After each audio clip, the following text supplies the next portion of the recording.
Full of greatness, pigment, melanin, courageous, genderqueer to spirit trends, elevate us across the lands.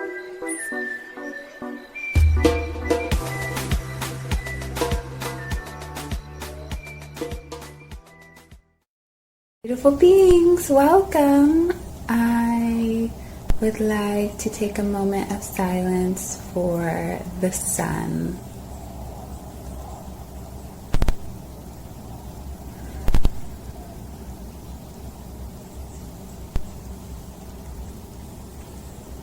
Yes, the mighty sun in the sky that brings us the fire element. I am so grateful. So I wanted to do a little video. I am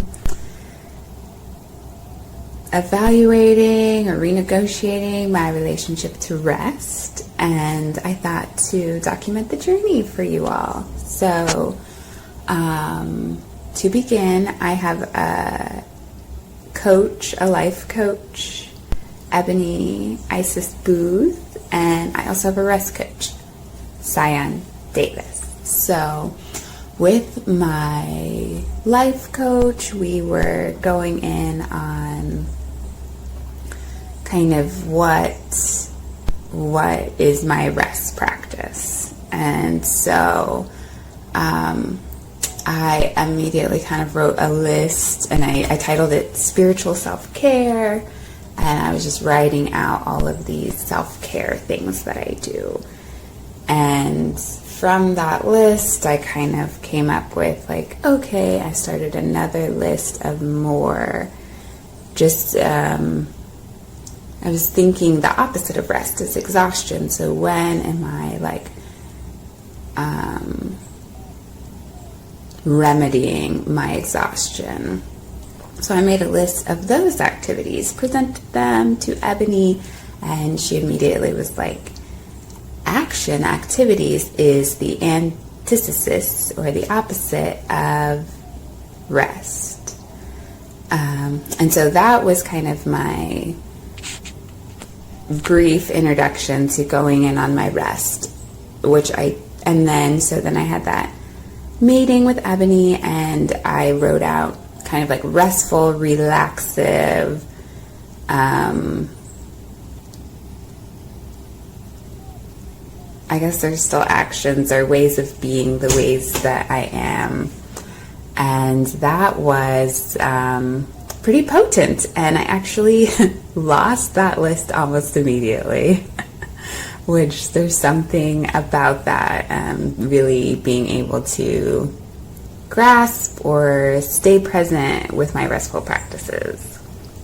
So I met with Cyan, my rest coach, and they recommended I kind of witness my restful patterns. How do I interact with rest? What do I tell myself when I'm wanting rest? And just noticing. Also noticing how I wake up, how I go to sleep, and that the first 30 minutes of waking and before you sleep are really habit forming.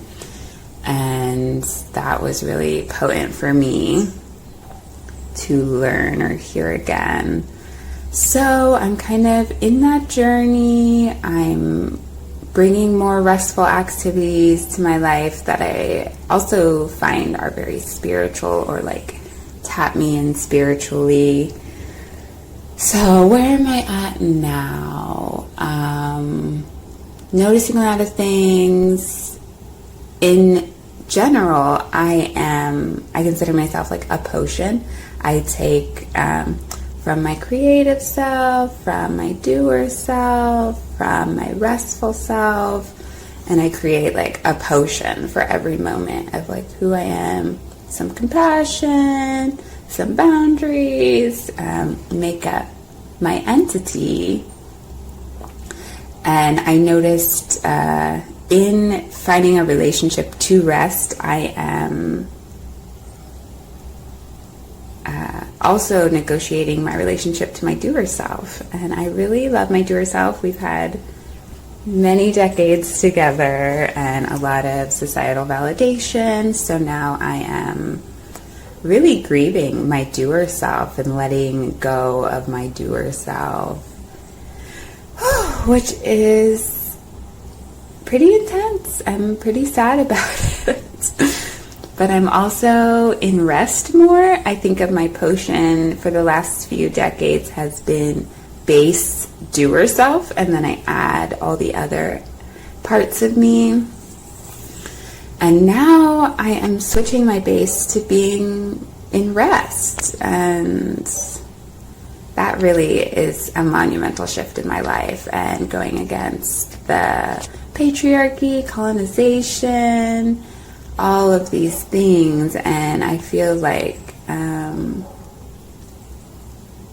I'm finally able to do that in my life. I'm at a place where I recognize these things. I value rest in a way that I hadn't before.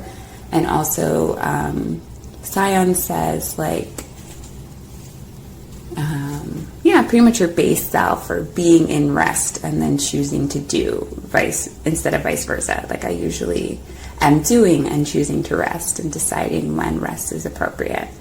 And now I'm resting. So much rest. Okay, so as always, we value you. We got a new patron. So we're at 8 and our current goal is 10. We're so grateful for you all. And my first name is Kuwa Jasiri, and I steward the grassroots initiative Authentic Creations.